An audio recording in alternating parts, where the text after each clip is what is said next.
आणि त्या क्षणाची अतिशय मोठी बातमी मंत्रिमंडळातली एक जागा जयंत पाटील यांच्यासाठी आहे। राष्ट्रवादीच्या अमोल मिटकरींनी मोठं विधान केलंय। योग्य वेळी योग्य निर्णय योग्य व्यक्ती असं मिटकरी म्हणाले। अमोल मिटकरी यांच्या विधानानं आता सर्वांच्याच भुवया या सध्या उंचावल्या असल्याचं बघायला मिळतंय। तर मंत्रिमंडळातली एक जागा एक स्थान हे जयंत पाटील यांच्यासाठी असल्याचं यावेळेस आपण पाहू शकतोय। अमोल मिटकरी यांनी थेट सांगितलेलं आहे। मिटकरी नेमकं काय बोलले बघूयात। ते लवकरच नक्की येतील, कारण त्यांनी सांगितलं योग्य वेळी योग्य निर्णय घेऊ आणि मंत्रिमंडळाचा विस्तार झाला, योग्य वेळ झालेली आहे। आता योग्य निर्णय डिसेंबरच्या शेवटपर्यंत होणार। त्यामुळे एक जागेच्या मागचा उद्देशच तो आहे, योग्य व्यक्ती योग्य निर्णय योग्य वेळ, त्याकरता एक जागा राखीव।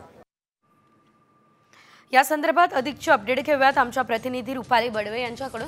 रुपाली, खरं तर मिटकरींचं विधान अतिशय महत्त्वाचं आहे आणि दुसरीकडे जे अजितदादांनी थेट शरद पवार यांच्या वाढदिवसाच्या दिवशी जी भेट घेतलेली होती ती सुद्धा अतिशय महत्त्वाची आहे, कारण अगदी मंत्रिमंडळ विस्ताराच्या आदल्या दिवशी ती भेट झालेली होती।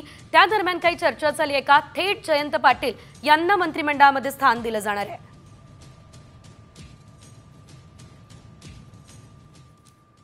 तेव्हापासूनच जयंत पाटील हे सुद्धा महायुतीमध्ये सहभागी होतील अशा पद्धतीच्या चर्चा वारंवार झालेल्या आहेत। मात्र आता आपण पाहतो आहोत की काल जेव्हा महायुतीची प्रेस कॉन्फरन्स होती तेव्हा देखील देवेंद्र फडणवीस असं म्हणाले की आमच्याकडे एक जागा आम्ही शिल्लक ठेवलेली आहे। काही दिवसापूर्वी राष्ट्रवादीचे नेते अनिल पाटील यांनी देखील असंच म्हटलेलं होतं की आम्ही एक जागा रिकामी ठेवलेली आहे। आणि आता जेव्हा अमोल मिटकरी असं म्हणत आहेत की त्या जागेवरती जयंत पाटील येतील, तर खरं तर ह्या सगळ्या चर्चा पुन्हा एकदा सुरू झालेल्या आहेत।